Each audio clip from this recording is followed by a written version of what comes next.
ready for the final panel. The final panel. Y'all good? Yeah. Let's keep the energy high.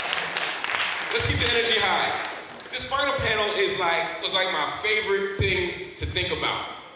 And I really mean that. Like, this was like the dream team. Like when I was like, yo, who can I get that will actually come and help us learn and understand the specifics, but also help us imagine something bigger, something more abstract. Who can help us weave between the concrete and the abstract? Who can help us have a deep analysis of history, but also keep us pointing to the future? Who has the kind of gravitas, the kind of commitment, the kind of engagement to make this panel awesome? And I asked people, and honestly, every single one of the people on this panel said yes. And I wasn't sure if any of them would, just because they're so busy, they're so in demand, it's the summertime, there's a lot of stuff to do. But they all said yes, and I'm so, so grateful. This last panel is called Imagining a Free Palestine. And I thought it would be appropriate. I know I'm not actually on this panel, my name is on it, I'm just moderating. I really thought that it should be up to Palestinians to imagine a free Palestine. And I thought it would be important for all the voices on this panel, all the contributors to be Palestinian. And so we're going to have 4 amazing people coming in here to help us talk and think about what a free Palestine is going to be. And this is important because we didn't ask if there would be a free Palestine. We're not asking at what point will there be a free Palestine. That's not even a question in my mind. We wanted this teaching to begin from the premise that we will struggle, we will resist, and we will win. But we want to struggle and resist and win on our own terms. And by our own terms, I mean everybody who's struggling for freedom. But particularly, I want to hear from Palestinian brothers and sisters to talk about what a free Palestine looks like to them. So let's, without further ado, bring them up to the stage. Is Hawaii Arif still here? She is here and she's coming up and she got notes. She is an international attorney, international human rights attorney. She is an activist. She is brilliant. She came all the way in. She's been here for a long day. She gave us a talk earlier and she's here for more insights to offer. Please give her another round of applause. You can sit anywhere you want.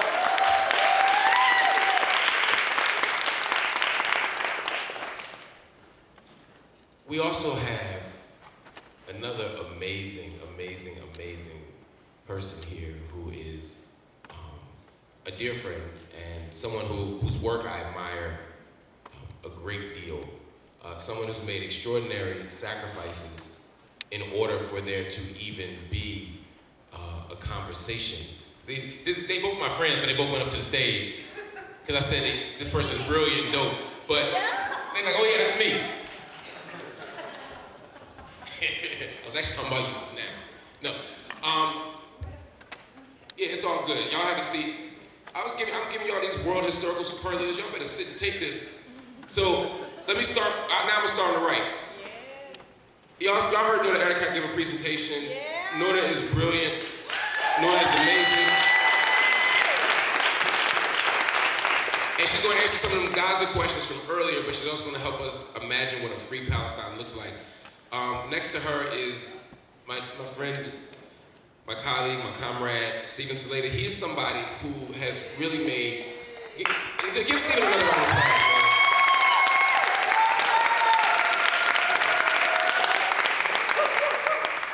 This work really comes at a price. It really comes at a cost, and this cost isn't just...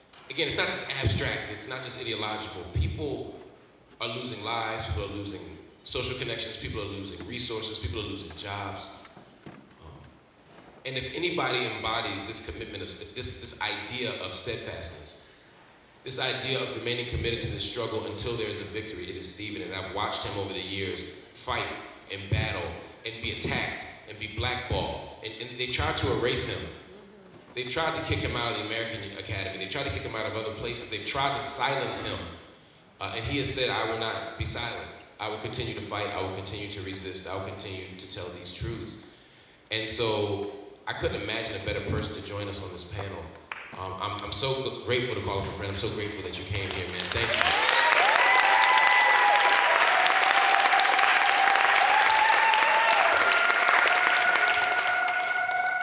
Anybody who knows me knows I'm terrible answering text messages and emails.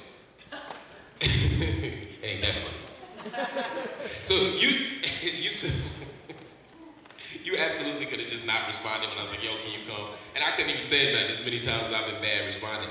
But your commitment to human rights, your commitment to justice, your commitment to a free Palestine trumps everything else. And you are more generous, more loving, more committed to justice, whether not just on Palestine, but across the board, this commitment to human rights, than just about anybody I know. And I'm so grateful that you're here. I'm so grateful that you do the work that you do. He flew in, he had a very long flight. He came in, flew back across the country, and then came here this morning because he cares about this work. Thank you for being here. Thank you for the work you do. Please give him a round of applause.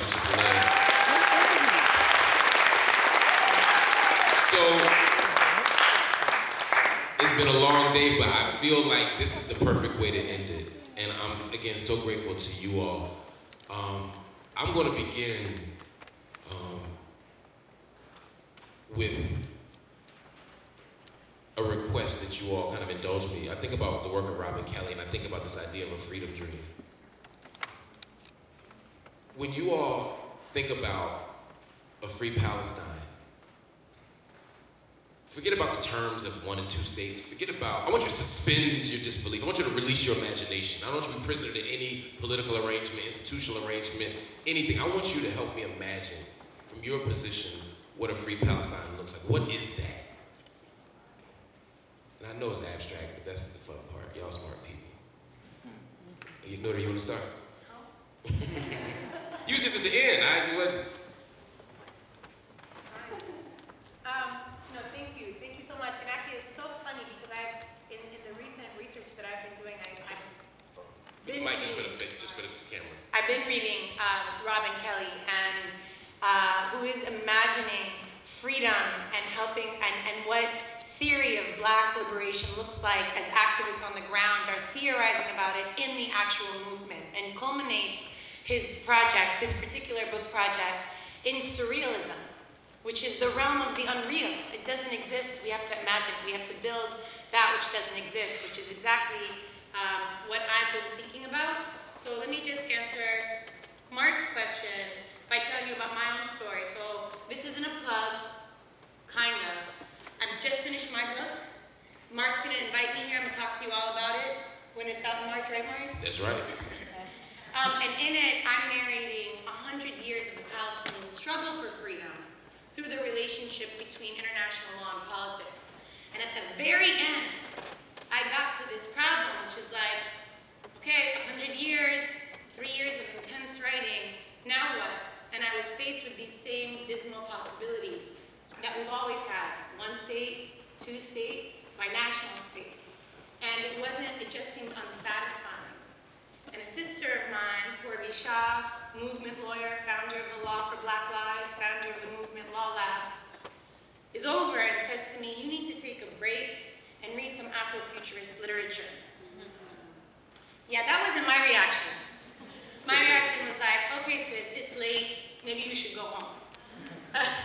And she says, no, really.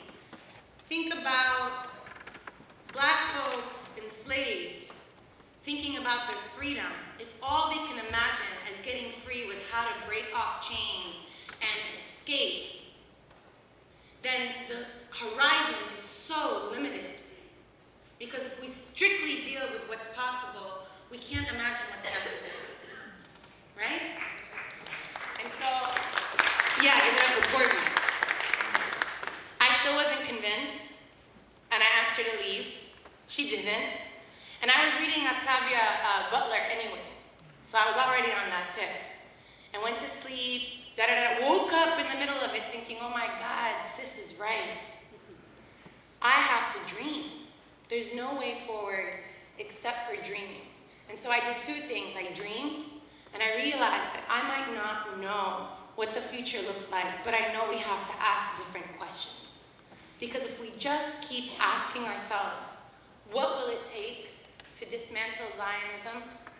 If we just keep asking ourselves, what will it take to achieve the right of return? We are going to hit walls over and over again.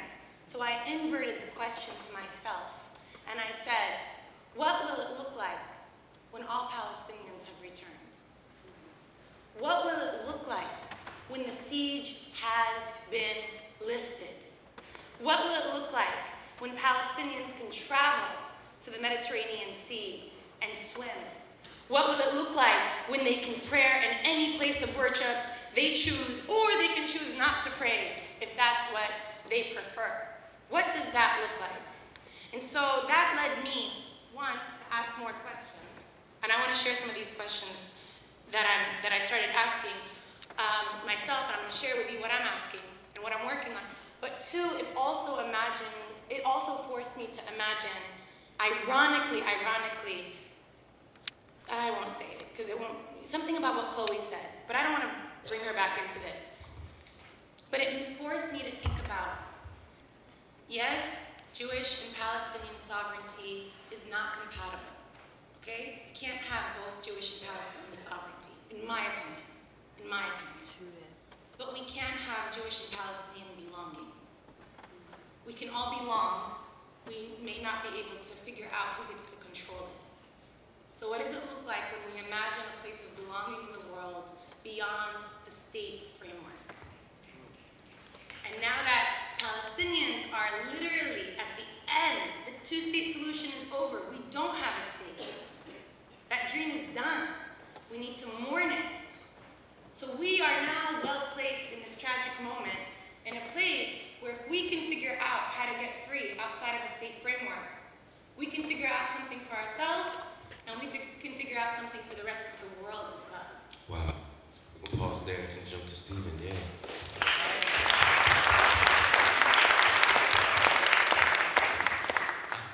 Thank you, Nora. Is the microphone working okay? Okay, thank you. And let me thank Mark and Biani Perez for all of their work organizing and putting this together. It's been a really wonderful, illuminating day, and it's an honor for me to be here to listen and to participate. But I think the question Mark poses about what a free will look like, or what we imagine it to be, is the center, or should be the center of all anti-Zionist organizing. I'm always repeating something that I guess has become a bit of a truism, that anti-Zionism should always be a revolutionary concern. And by that, I mean it should always be focused on creating a world in which all humans have access to freedom, that there's nothing incompatible about anti-Zionism and working to end anti-black racism. There's nothing incompatible about anti-Zionism and working for the decolonization of North America and other occupied territories. There's nothing incompatible about anti-Zionism and working to eradicate global inequity and poverty. These things, in fact, are integrated. And I'm known to get testy when people impose strictures of pragmatism and realism onto visions of Palestinian liberation. I was testy about Bernie Sanders in 2016 for that reason. I've been testy about people, who identify in some way with the Palestine solidarity community, who like to speak in terms of what the international community will or won't accept, or what's realistic or unrealistic, because I believe that we always ought to contextualize notions of realism and pragmatism in terms of the vested interests of the powerful parties that help define those notions and give meaning to those notions in the first place. In other words, realistic for whom, pragmatic for whom, who gets left out of these deliberations. And this is something I've been thinking about, of course, for years in the context of growing up in the United States. We've seen, for anybody who's been paying attention, politician after politician after politician who self-identifies or is identified by others as progressive, being pro-Israel or being dismissive of Palestinian aspirations to freedom. And the line that we always hear in response to this is that, well, you can't go against Israel and have a successful political career. Well, you know what? I choose a political career for this guy. to this man's or this woman's political aspirations. I don't give a shit. I care about Palestine. They're not putting Palestine aside for the sake of some human being's political ambition. And that the very problem of this form of realism, right, this reckoning with what the US political system will allow, is that you're in essence saying that Palestinians are fungible, that they're disposable. And this is a narrative that indigenous peoples, black peoples, others understand very well, that you have to sit aside while the grown-ups sort out the pragmatic politics, and then we'll get around to you eventually. This, to me, has no room in a functional anti-Zionism. Any organizing, political organizing against capitalism, poverty, racism, etc., that requires, implicitly or not, a suppressed community to put aside its concerns for the sake of the so-called common good is not, to me, viable, and one that ought to be abandoned, or at the very least, rethought. And if we cannot create a revolutionary or a radical politics in the United States that isn't capable of accommodating Palestinian aspirations for freedom, then it's not a politics worth getting on board with. And this, and the final reason, I guess, is in terms of the political imagination, the revolutionary imagination. I've been working on a book that I've borrowed from Dick Menza's song, "We Could Be Free," and it's a really beautiful song and video, and he's allowed me to appropriate it, by the way. Mark helped me out with that, but you know, he was actually really excited. I was surprised. I thought he was going to tell me hell no. He was like, "You write a book about my song? Go for it." You know, and one of the reasons that I find it so powerful and meaningful is that Palestine, we're not working so hard. People in Palestine, they're not suffering, dying, living with constant struggles to create a neo-colonial entity. The nation has to embody a set of principles that is inclusive of everybody, not only within the borders of the nation, but everybody in the world who's oppressed, subjected, who suffers by virtue of being on the wrong side of a biological line, or because of their economic condition, because of their gender, because of their sexuality, whatever. That if we're going to take Palestine as an idea, as a notion, something that we're going to work for and put our energy into, then we ought to do it right and create the sort of nation that at this point, based on what we understand to be the realism of the world we inhabit, that at this point is unimaginable. And I always think about Palestine as a way to access the unimaginable, to envision the unimaginable. Thank you.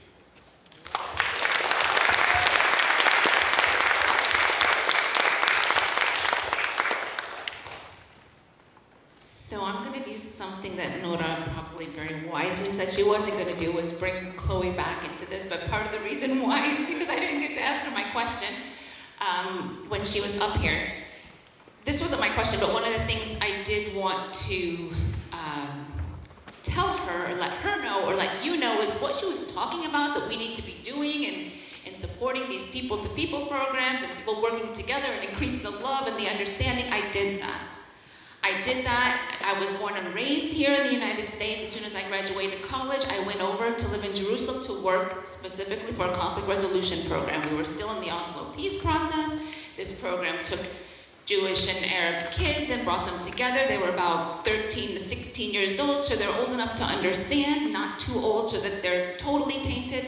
And the whole idea was, you know, let them get to know each other, break down these walls, break down these stereotypes. We're building a new generation of leaders that is going to lead this, you know, Israel-Palestine into a better future.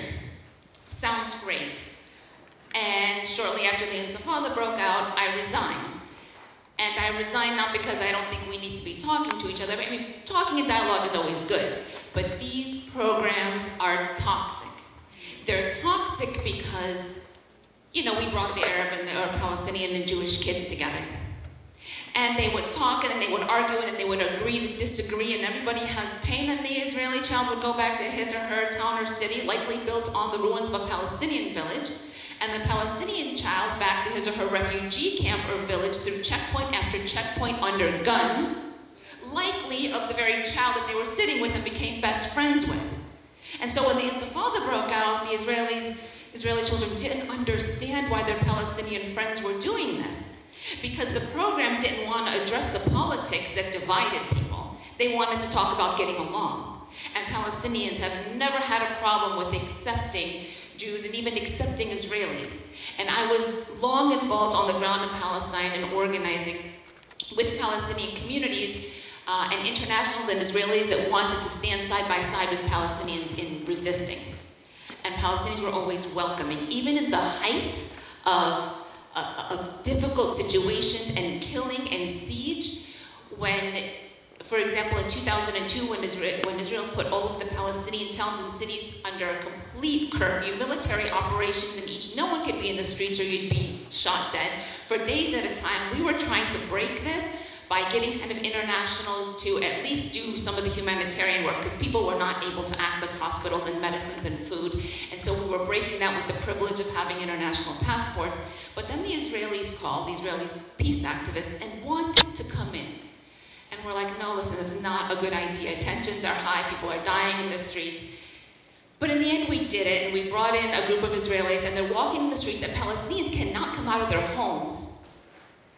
And what are they doing? They're standing at the windows and waving at the Israelis and wanting to talk to them, knowing that they're Israelis, but grateful because they came not as occupiers, but as equals. And that continues today. And I'm bringing all of this up because imagining a future, I never really look at the political, the one state, the two states. I always say I don't care if it's 0 states or 10 states. I'm coming at it from a human rights framework and paradigm where we are just talking about rights. So we're building a future where a government is represented, it's voted in by its people, it represents its people without distinction, the background and religion, and that's, so what that looks like in political terms, I don't really care. We're fighting for the rights, and then that part will work itself out. But right now Israel has us in such a situation where we're so divided and dehumanized, so that we're thinking, and Nora talked about this a lot, where we just hate Israelis, that is, or want to destroy Israel. That is not the situation at all. For anyone who's been on the ground, they will see. But there is this isolation because Palestinians can't travel, so Palestinians in the West Bank can't go to Gaza. And Nora also talked about imagining all of the refugees coming home, and I'll probably just end with this one story. In 2008, a group of us were trying to break Israel's siege or closure on Gaza. And we were going to do it by sailing a boat to Gaza, which seems a little outrageous because, there is a naval blockade, etc. But we were going to do it not because we were going to get into Gaza with these boats, but because we wanted to expose what Israel was doing is not about security. Here we're going to be, a few peace activists on a boat, and if Israel stops us, we want the whole world to see that it's not about security. It's about punishing a people, isolating a people, and trying to bring them to their knees as a means to a political end. We got on those boats, 44 of us from about 17 different countries, again, not expecting to make it, really expecting like drown in the Mediterranean before we made it. But Israel at the last minute backed down, and our 2 boats got into Gaza on August 23rd, 2008. It's almost 10 years ago. And yeah, it was a beautiful sight. It was the first time that anything like that had ever happened. And what happened? Tens of thousands of Palestinians rushed to the port to meet us. And there was an Israeli with us. And most of us were from the United States and European countries that are supporting, really without the finances and without the cooperation, etc., Israel wouldn't be able to be doing what it's doing. When I got to say my, 2 little bits of introducing myself, a lot of Palestinians, I was living in the West Bank, told me, if you get to Gaza, Salmilna ala Gaza, which is like we send our regards to Gaza, because families have been torn apart literally for years. Someone that is in the West Bank can't see their family in Gaza. And so when I got to Gaza, I said, you know, I'm a Palestinian, my dad is from 48, my mom is from statehood in the West Bank, I was born in the United States, I'm living in Ramallah, I'm teaching in Jerusalem, and I just came home to Gaza. And later that day, an elderly man stopped me, and he says, you, and he's like tearing up, like, I want to thank you. And I'm thinking, I'm one of these 44 people, I'm like, you know, it's an obligation for us to do this, Wes, if you don't have to thank us, we should be doing more.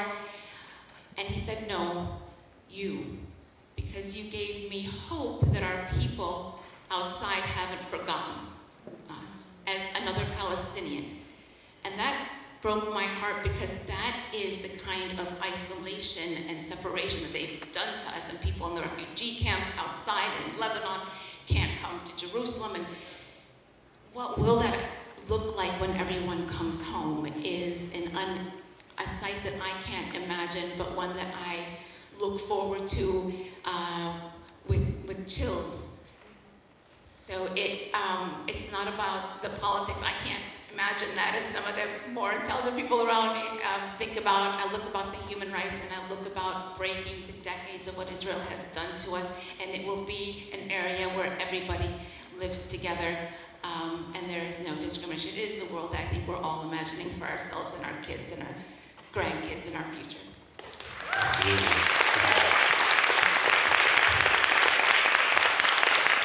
So we're gonna, and I want to make sure that there's plenty of time for questions from the audience. I know it's been a long day, and I know y'all been waiting to ask questions, so I want to make sure we create plenty of time for questions.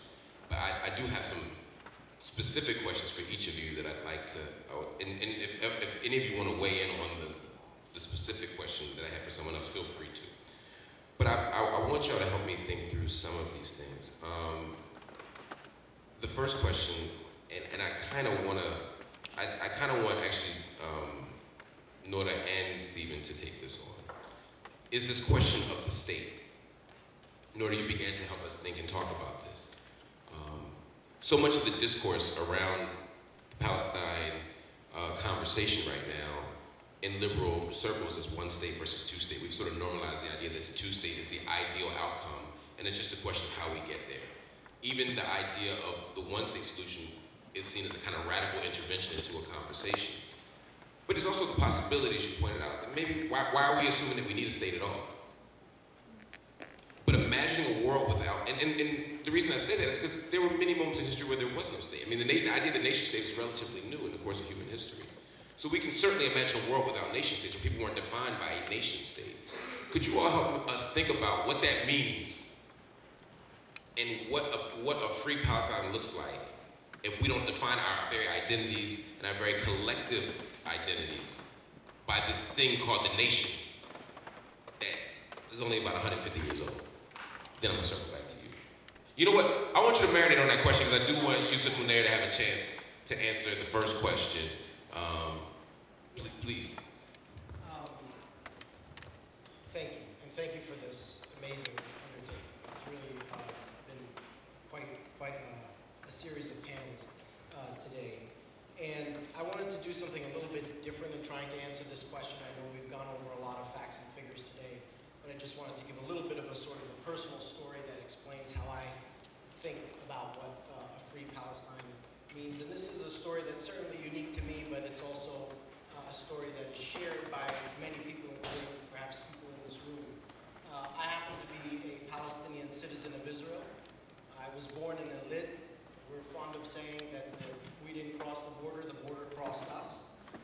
We've been there for many generations that we can trace back. My partner in life happens to be from the West Bank. This means that they don't have citizenship. They're from Nablus. And what that means is, for us, we met here in the United States, 7,000 miles from our home, which is separated by only about 45 minutes. But we would never have been able to meet over there.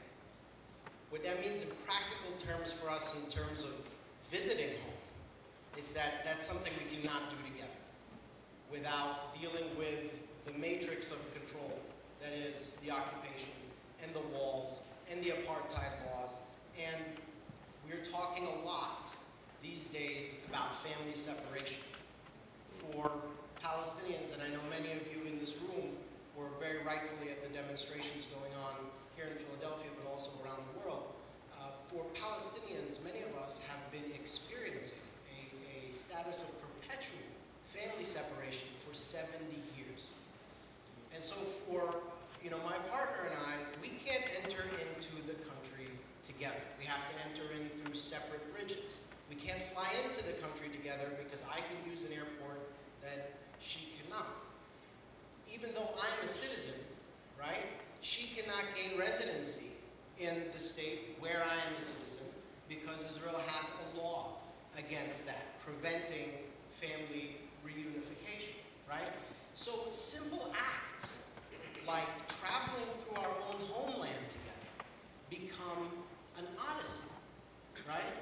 Several years back, we have a young child.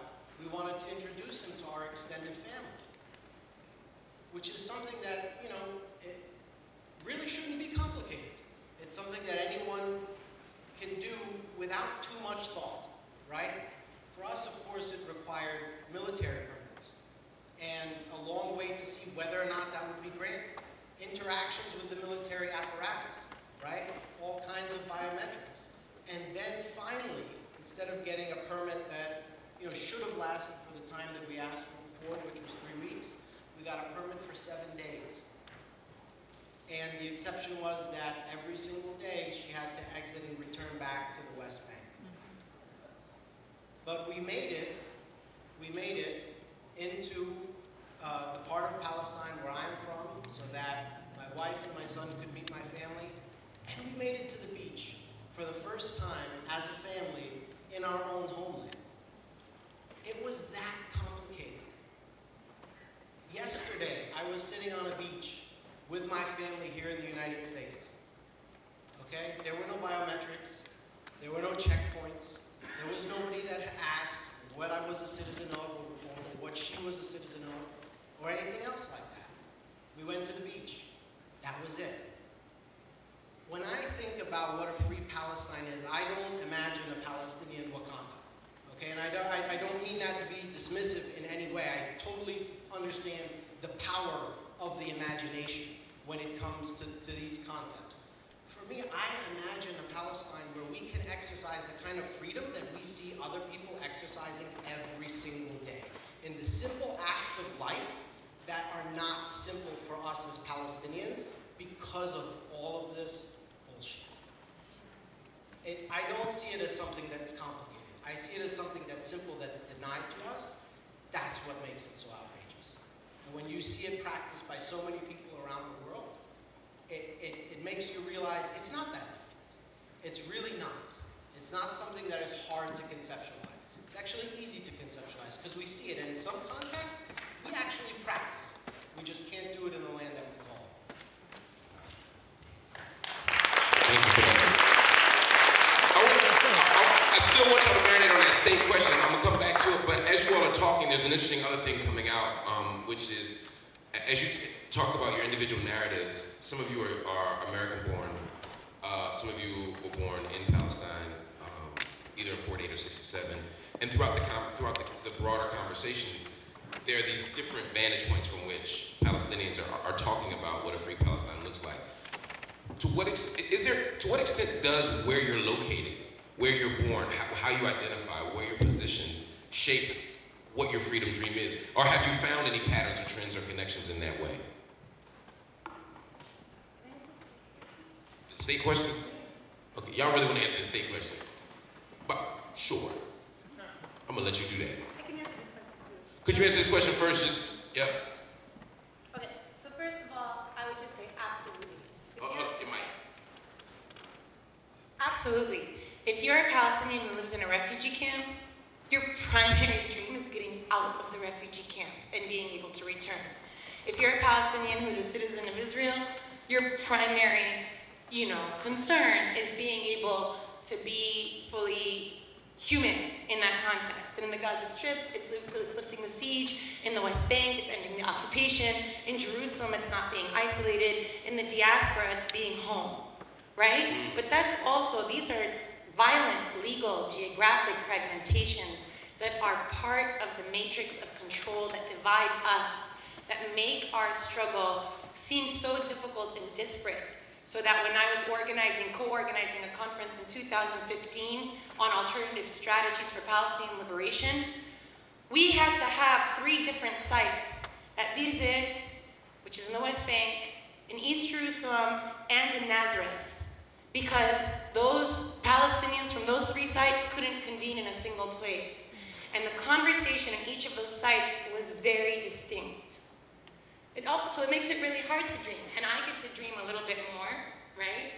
In a current place of being, that's my job. Right now, I get to read and think and dream. And so I want to tell you about that at the stage. Yeah. How do we get, I just want to say there one more, how do we get those different vantage points and very real and immediate sort of needs, right? Like you said, if you're in Gaza, you have a very different set of needs, and if you're trying to get the right to return than if you're in 48, etc. How do those things come together? How do we have conversations? Yusuf, I want to go to you just for a second also, Huwaida, because you all work around this question of human rights, legal rights. As executive director of the U.S. Campaign for Palestinian Rights, you're dealing with this stuff on the ground every day. How do you navigate these not competing, but these different kind of visions, agendas, and positions? It's a great question. I mean, for me, one of the things that I've been thinking about a lot over the last several months is just how inspiring the Great Return March in Gaza has been, specifically in a way that answers this question. You know, here you have the Palestinians living in Gaza, 2 million people living under this really destructive siege that is impacting every single facet of their life and their future. To the point where the simplest decisions are governed by forces outside of their control. And they planned this massive series of popular mobilizations and demonstrations. And you know what? Given everything that Palestinians in Gaza are dealing with, everything that they have faced over the last 10 years in particular, with the bombardments and with the restrictions and with the horrifying images that we see there, the lack of electricity, the lack of water, nobody would have blamed Palestinians in Gaza if they came out in demonstrations and said, we in Gaza, we're only demanding an end to the siege. We are only demanding, we want change for Palestinians in Gaza. But that's not what they came out and said. They came out and said, we are starting this on land day. And that is very significant because it draws together the Palestinian national narrative, commemorating a moment that Palestinian citizens of Israel experienced in 1976. And they said, we are demanding our right of return, which is something that not only, of course, impacts Palestinians in Gaza, but is something that draws all Palestinians together. And so I think the message from Gaza in the Great Return March, which I found so inspiring, was not just a message to the outside world, because there definitely was one, but it was a message also to all Palestinians, right? Is that if we in Gaza, living in this most dire of situations, I think, of all Palestinians currently, can still lift a banner, a pan-Palestinian banner, that demands rights for all Palestinians, then none of the different perspectives or interests or experiences should prevent any other Palestinians from doing the same.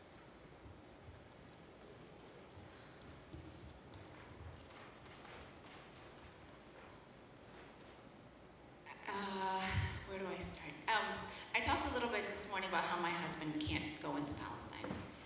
He was deported in 2002, and even though we had just gotten married a couple months ago, we decided that I was going to stay in Palestine because we believed in the work that I was doing, and he was deported. So I stayed, and he tried to call me all the time with ideas about what we could do, and I would get frustrated. Like, no, that's not going to work. Just putting up for myself all of these barriers, all of these reasons why this is not going to work. He was outside that closed area, outside that box, and could think more creatively, and I couldn't, being in there with all of that pressure. When I went to visit him, I was like, yeah. When I I get back into Palestine? No, that is just not, and all of these obstacles. And so it baffles me how people that have not seen a day of freedom see all of these restrictions, the humiliation, are dragged from their beds in the middle of the night. Years of their lives are gone and they are never charged, in administrative detention. And all of they've seen is military installations and soldiers, and that they can still be so welcoming and so loving. And that really hit home when I said when we were getting to Gaza, those tens of thousands of people rushed out to meet us. They were so happy, like so happy. The captain of our boat, who was a Greek from a beautiful Greek island, he knew nothing about what was kind of happening, but he was off to the side just crying. And when I later found out why, he's like, to feel this joy. It's like, I'm from a beautiful, Greek island, and I've never seen this much joy before. That just must tell you how much pain, like the exact opposite also must exist here, because these people are struggling every day against this massive military might that's trying to wipe them out. And yet from small things, they can feel such happiness and insist on life. And I don't understand it. Just relating back to my own experience of my husband trying to give me an idea about, what about you do this? And I'm like, no, we can't. Because that level of isolation and brutality and these systems that oppress you, I think they kill something. But for many Palestinians, it hasn't. And it really baffles me. I'm surprised by it.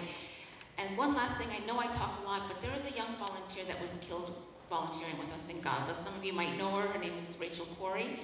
She was run over by an Israeli bulldozer as she was trying to get the bulldozer not to demolish the home of the family she was staying with. Through her writings are so profound, and one of the things that she has said is, what if these children here that I am sitting with knew what it's like to exist in a world without checkpoints and without soldiers pointing their guns at you, without gunfire in your home, without bulldozers? What if they knew? Could they ever forgive us for these years that they have spent living like this?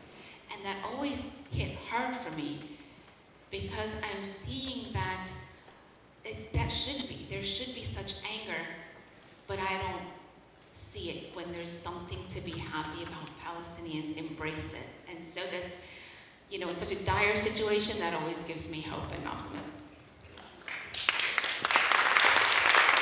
So I'm going to let, I know Nora's trying a bit to answer this. Stephen, I want you to kind of weigh in on this and another question kind of for both of you. In the meantime, if you have questions, raise your hand if you have a question. Dope. I want you all to line up over there where that microphone is. That microphone still there? Yeah. Sure is. So if you could line up there, and we're going to take questions as soon as we get through this, and we will continue to move this along. A reminder, at 10 o'clock there's a party right outside. It's also a fundraiser for Playgrounds for Palestine and Juntos. It's right outside the sanctuary, right in the area. I got food. There'll be a DJ out there. Rashid Zakat will be out there spending. It's going to be a dope party. Make sure y'all go out there and support. There are QR codes against the door, both doors. I'm not young enough to know what a QR code is, but I know you do something with it. And if I have an iPad, so if anybody wants to donate to Playgrounds for Palestine or to Juntos, just let us know. You can come up to the book table and we'll scan it, and then you put your info in and donate as you wish. Yep, so you scan, yep, that's it. You use that to donate to those two entities. So as you all begin to line up for questions, I want to return to the state questions. I think it's important because that's governed so much of the conversation. But there has to be a way for us to imagine a world outside of the nation state, right? Help us do that. And that's for either of you, both of you.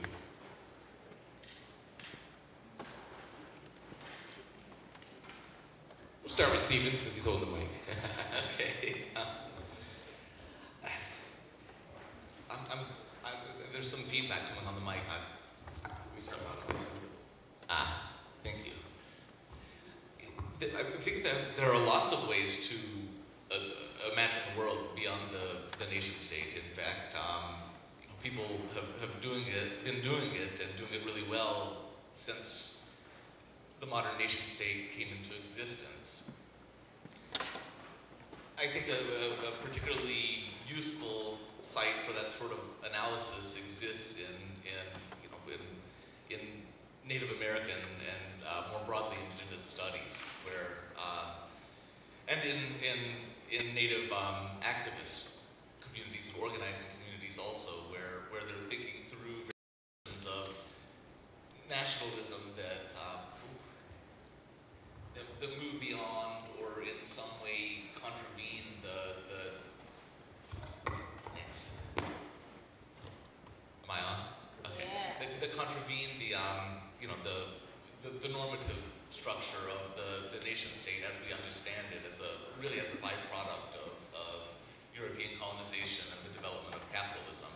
I don't believe that we can think beyond the concept of a nation state unless we also think beyond capitalism as our economic system. The two go hand in hand. And I don't think that we can conceptualize, a world absent the nation state as we understand it without also thinking through various forms of anti-authoritarian politics. Of course, the entire political movement of anarchism is devoted to the abolition of the nation state. So there are a lot of interesting ideas there. But I think in indigenous studies, that there's a lot of theorization about models of leadership that don't adhere to Western capitalist notions. In the U.S. Electoral system, particularly, leadership is based on so much branding. It's shit gets focus grouped into existence. They don't want to offend donors. It's a performance. I guess every active interaction is a performance to some degree, but this is a particular performance, and the goal is to accumulate power and influence. But in Native and more broadly indigenous leadership structures, leaders are beholden to the will of the people, right? And so we have to think about a way that entire communities are accountable to the whole rather than individual gratification. I'm kind of rambling, but I'm just sort of spitballing ideas about what a world without nation states would look like.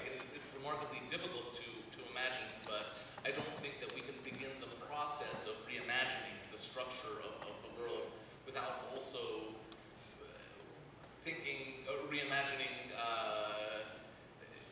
capitalism, without reimagining inbuilt hierarchies, and without reimagining structural iniquities as they are built into societies and as people most important benefit from them. I think at the end we have to think about why does injustice exist? Or human beings just a horrible species? And maybe, but injustices exist, or at least they persist anyway, because somebody profits or benefits from the existence of those injustices. And we have to create social structures and social systems that don't reward people for being horrible human beings.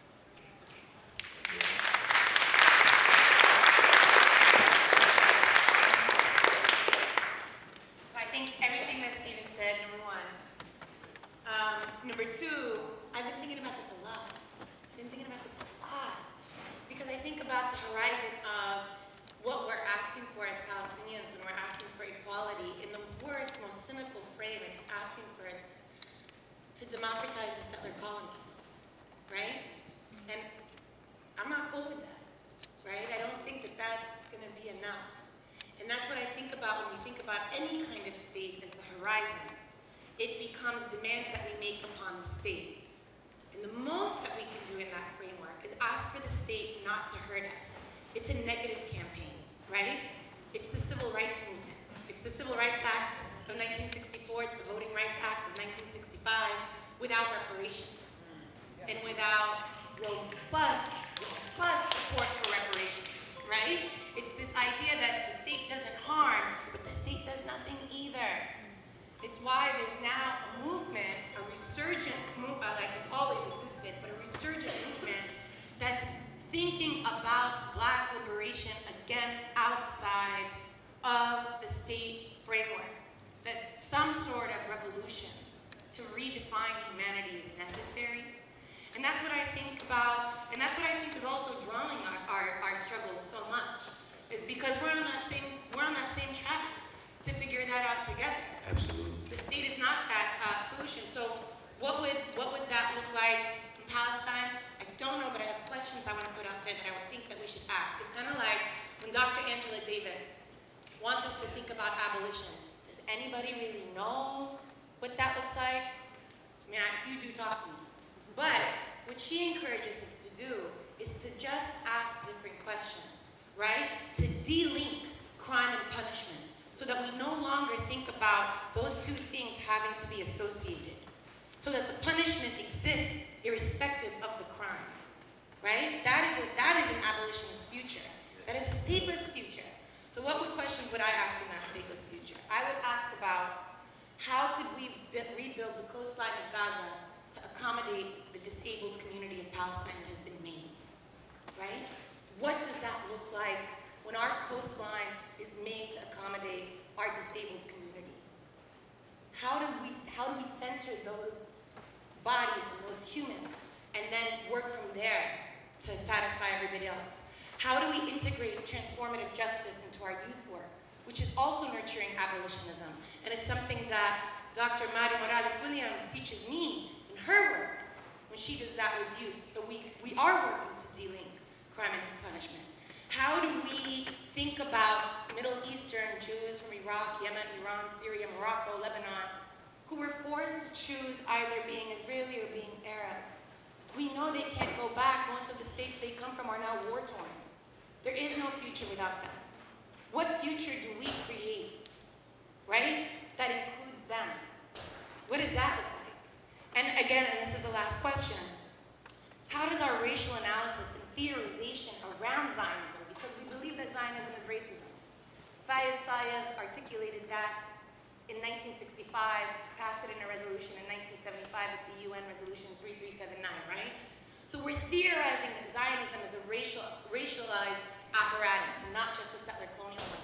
If we're doing that, then what does that analysis mean for Afro-Israelis and how we're unsettling the way that we're not just thinking about settler versus native, but we're starting to think, if in fact Zionism is racism, how is it affecting us all, and how does that change the alliances that we build to destroy racism, right? So that's why I was just so eager to share that, because what happens when we ask those questions? What happens in that provocation? So that's yeah, keep saying louder.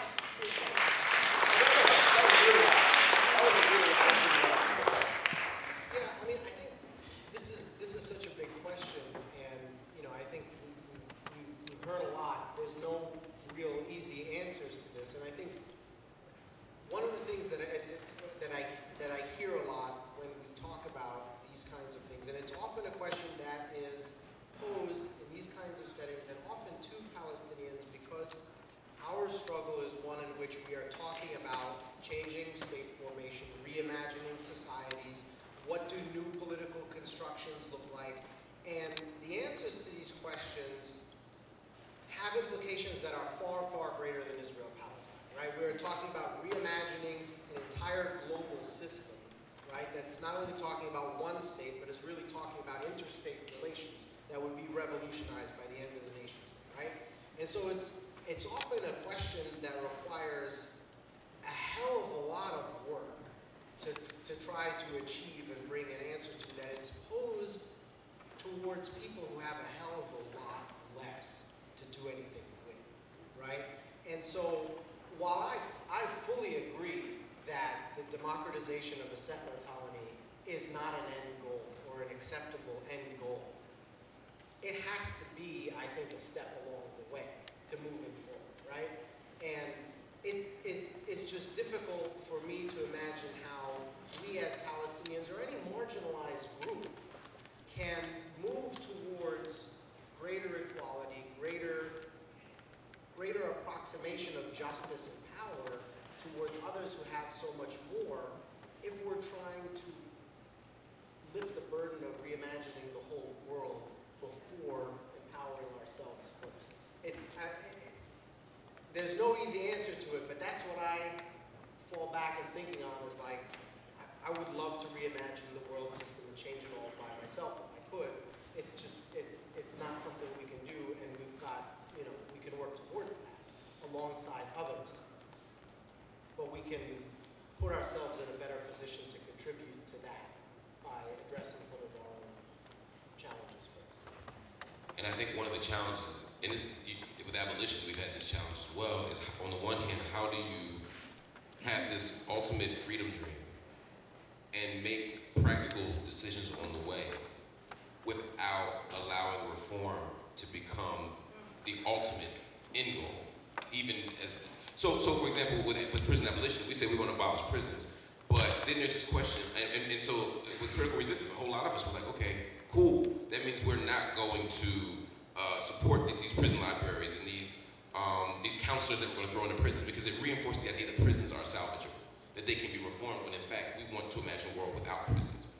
But there are these people who would benefit from a library. There are these people who would benefit from condoms in a prison, right? And you know, when we see HIV/AIDS happening, you know, being transmitted in the prison.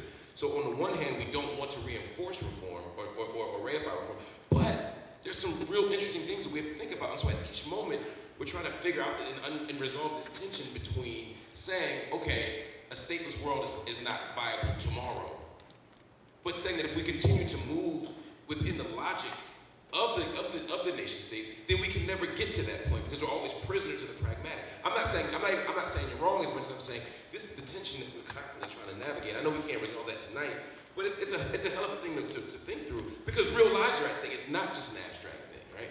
Yeah.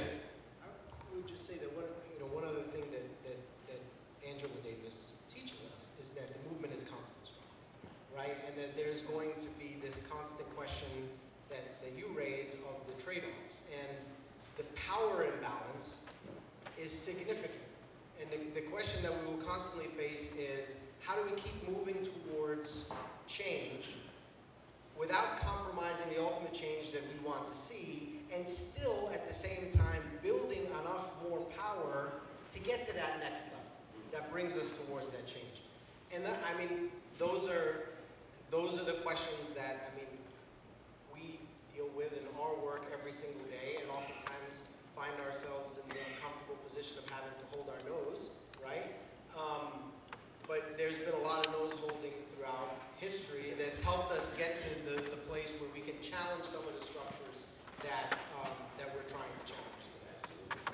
Thank you for that. People with questions, raise your hand. Dope. So we have 4 great questions before we wrap up tonight. If you all can stand up. In fact, I'll come to y'all. Stand up though still, just so I can get you, and then we can. And again, everybody, my gratitude for y'all being patient with us. I know it's been a long day. We got 4 questions, and then we are going to wrap this. We're going to start with you. Go ahead.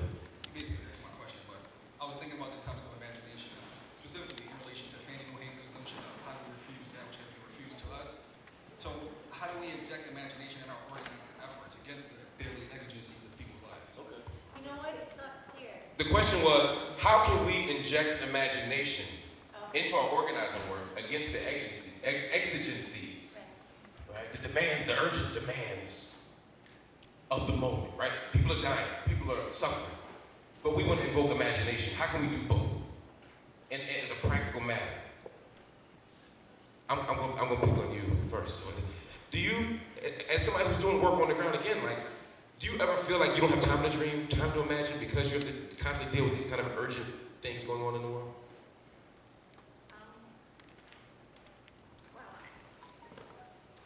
I should clarify, at this very moment, I'm not doing that work on the ground anymore because I have 2 little kids and I don't want to take them away from their father. So I am based now in Detroit. But yeah, that used to come up a lot, and it used to kill me. One of the things is going through checkpoints, you're always seeing abusive checkpoints. And I used to go because, for example, we're organizing for a larger action.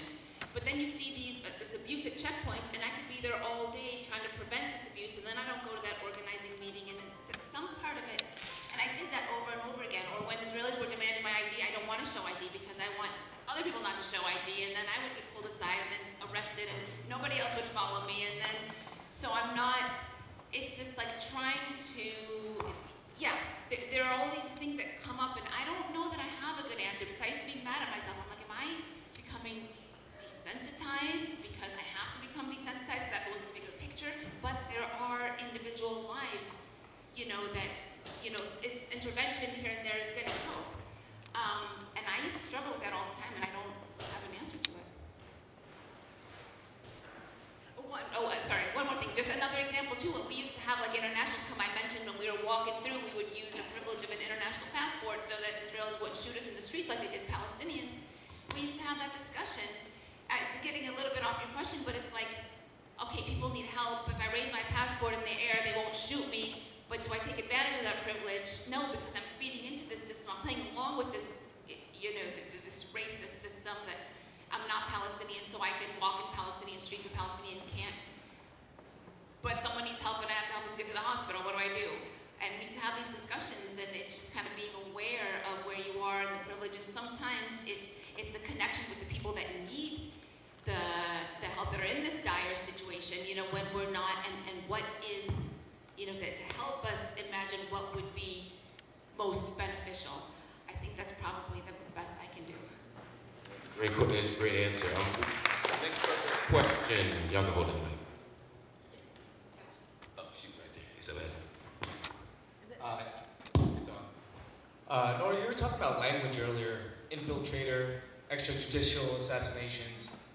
When you hear about them talking about the peace process or any resolution of any type, you hear about language. Can you kind of talk about or brush on Arab nation or Arabs as opposed to Palestinian or Palestine? I just met this brother today, but I feel like he's planting a question he knows the answer to. I know, but that's okay. So, I guess really clarification, that's a two-part question. One is about the Arab nation versus Palestinian, and the other one is about the peace process. The one about the Arab nation, let me start with this. The nation state was not an inevitability. We did not have to get here. And what Stephen was talking about is different epistemologies of the way that we know ourselves to be. And in the aftermath of the First World War, as the concept of self-determination was crystallizing, Arabs conceived of themselves as a single nation. And in fact, Syria organized something known as the Syrian Arab Kingdom that included Syria, Lebanon, Jordan, and a part of Palestine, and embarked on a constitutional experiment that was totally overturned in one battle by the French in one day in 1921, at which point Palestinians stopped conceiving of themselves under this Arab rubric and begin to conceive of themselves as Palestinians. So when they say, yeah, Palestinians didn't exist, it's because how we identify with ourselves as it was not inevitable, which means we don't have to identify as such. It's when Edward Said says, there are Palestinians even without a Palestine. We identify in this particular way because of our condition. We may not identify like that into the future. We may choose to identify in racialized terms. That's the horizon of what's possible, right? Peace process. Y'all, there is no peace process, okay? That's an open secret. There's never been a peace process. What Israel proposes to the PLO in 1993, what they sign in the Declaration of Principles, is what Egypt and Israel proposed for the Palestinians in 1978. And it was an autonomy framework, which means self-rule without sovereignty. The first Israeli leader to even articulate that there would ever be a Palestinian state was Ehud Barak in 2000, which was 6 years after they signed the peace process. It's the first time they even brought up the state. And even when he brought that up, he didn't offer a full state. He offered another conception. So I'll just leave it at that. And it's something that I said recently and articulate this again, which is in all of the negotiations, Palestinians have been given the option of how to decorate our prison cells, not how to be free.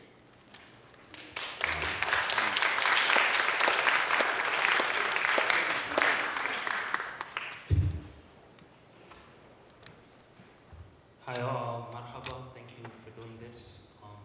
My question is basically, when the refugees will return, where will they go? There's people on their land, and some of them are literally in their homes. I don't think they're going to go anywhere without violence.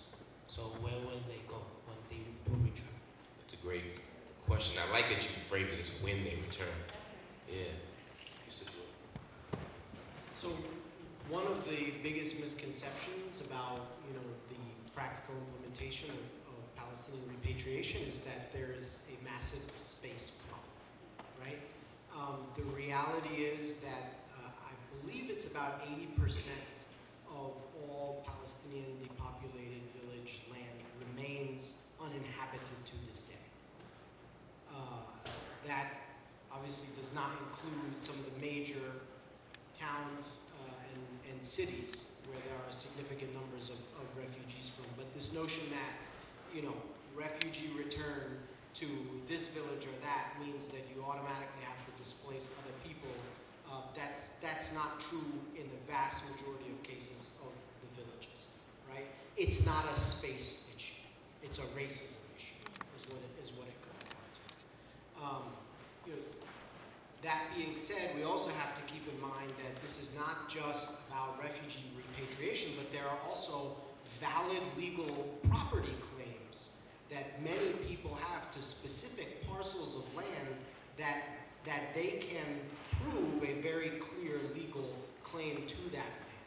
The Israeli state, Nora and others can talk at length about this as well, does not ever acknowledge for these properties that there was ever a valid transfer of title. There's no valid transfer of title. There's a state agency that has usurped this territory and acts as what they call a custodian to then dispense it for the benefit of the Jewish population. The state itself will not acknowledge that there is ownership that does not belong to the Palestinians if there is in fact valid Palestinian ownership. There are ways to work these things out, and I think, as I said, in the vast majority of cases, we're not talking about physical relocation, but I do think that in those individual cases, the right belongs to those individual claimants to determine how they are going to dispense of their property. If it's something that they want to return to, they should have a right to, and they deserve compensation as well for the time in which they were not permitted to return to that property. Final question? Yes. We have time for a final question. Final question. What impact has the moving of the U.S. Embassy to Jerusalem had on the Palestinian people? Oh, that's actually a really good way to kind of wind down the panel. The moving of the U.S. Embassy to Jerusalem is, for some people, a sign. I mean, it's a representation of the moment we're in. What does that do for politics on the ground? What does that do for our aspirations? How does that inform or shape or challenge our freedom dreams? What does that mean? As we conclude, I'd like each of you to kind of, in maybe a minute or so, talk about what this moment means to you all. I want you to incorporate your brother's question, but also in concluding, kind of talk about what this moment means and where you are and how you're able to continue to think about and dream about this free Palestine. Nora's writing furiously, so I'm gonna start from Yusuf's side. I think one of the things that the embassy move actually resulted in is that, prior to it, there were a small number of Palestinians, not a significant number of Palestinians, but a small number of Palestinians who attempted to claim that there was some hope in engaging with Washington. Washington could, at some point, perhaps deliver the Israelis in some sort of negotiation. Those people now are afraid to show their faces, right? And I think that claim cannot be made anymore because they hung their hat on a negotiated two-state solution, and Jerusalem was the centerpiece of that. Without Jerusalem, they really wouldn't have half a leg to stand on. And, Donald Trump has, in his words, taken Jerusalem off the table, right? So I think it has been a clarifying moment, even for those Palestinians who, even Mahmoud Abbas right now, and his, associates cannot re-engage in any way with Washington. The facade that existed is gone now. One day, perhaps, in the future that we imagine, we can turn that building into something of a museum for the Palestinian struggle.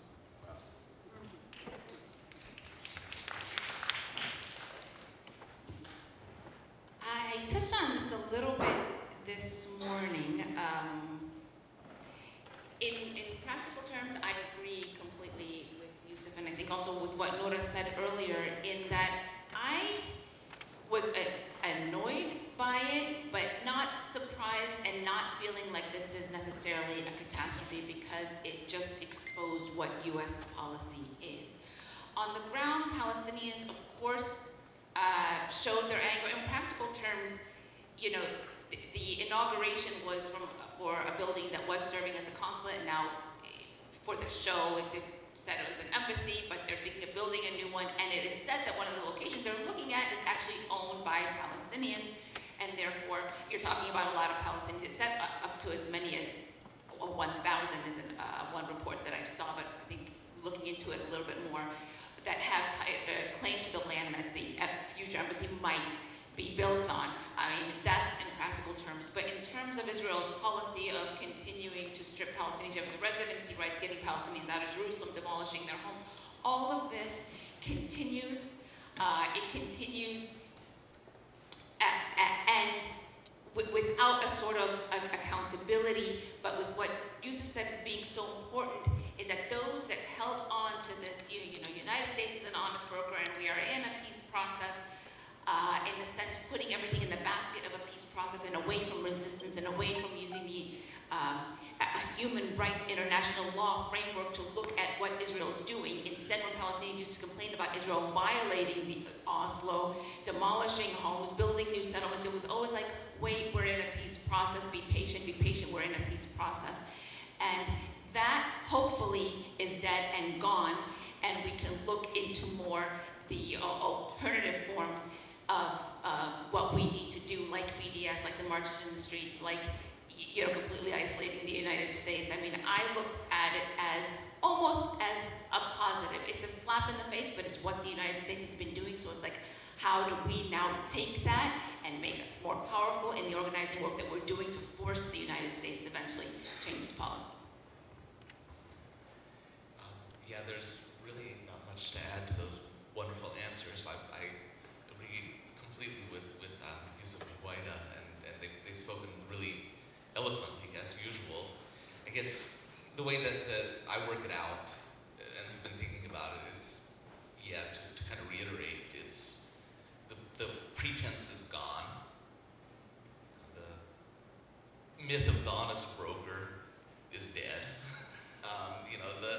And it's, in a sense, an opportunity. It's an opportunity that comes at cost. Because for Palestinians, Jerusalem, since, is an occupied city, and wherever the hell the U.S. embassy is doesn't change that. It's an occupied city, but it's also a profound act, yet another one of disrespect, another indignity that Palestinians have to endure. But there is the opportunity in that indignity to recognize for the remaining holdouts, and I don't know if their brains are politically programmed to make that recognition, but Yusuf is right. The game is up. The U.S. government was never interested in a so-called peace that would benefit all parties, particularly the dispossessed, the impoverished.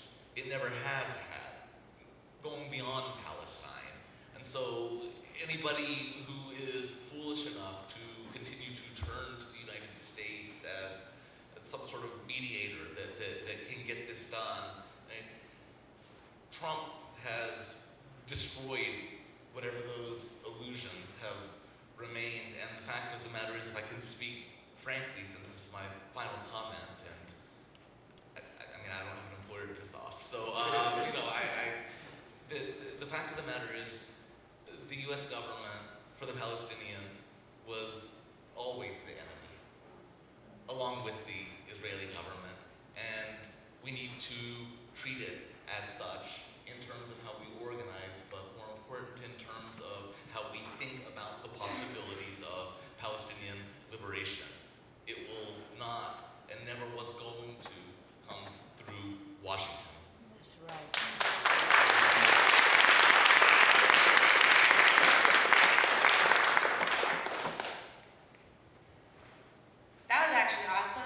kind of sad I have to go after that. And even though I was writing furiously, so let me end on this note and to say that for the vast majority of Palestinians, the embassy move was not about the loss of a Palestinian capital.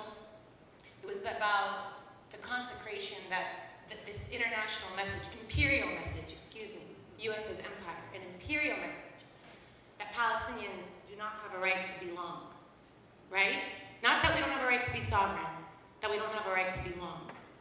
And it was for Palestinians, it's affected on different levels. For the establishment, for the political establishment, it's what Yusuf was saying. What do they do now? They have to save face. They can't continue the farce of negotiations, but they're also now completely beholden to US tutelage and function on a charity budget, where 40% of the Palestinian national budget goes to fund a security apparatus and then only 0.5% funds agriculture, which would represent how we remain and belong, right? Versus police forces, which is how we control populations. Those are two different frameworks. And that disconnect remains within Palestinian society. The game is up, but we have not let go. Not everybody has let go of the nationalist project. We have not mourned the state. The ongoing Fatah Hamas schism, the fact that police forces in the West Bank beat down protesters who were in solidarity with their brothers and sisters in the Gaza Strip is evidence of the fact that this paradigm continues. So for me, what this moment means and what's next is a bit of a holding position. We didn't know when the Arab uprisings were going to start to change the course of history in December 2010 in Tunisia. We don't know, I think, when this is going to develop momentum, but on the ground, Palestinians, unsung heroes, hundreds of them, thousands of them, are teaching us how to struggle to belong.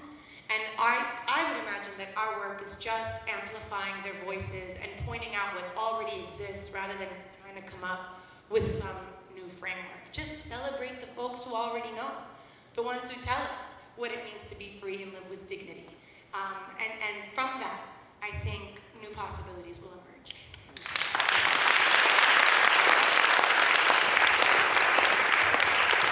Everybody, first of all, these panelists, another round of applause.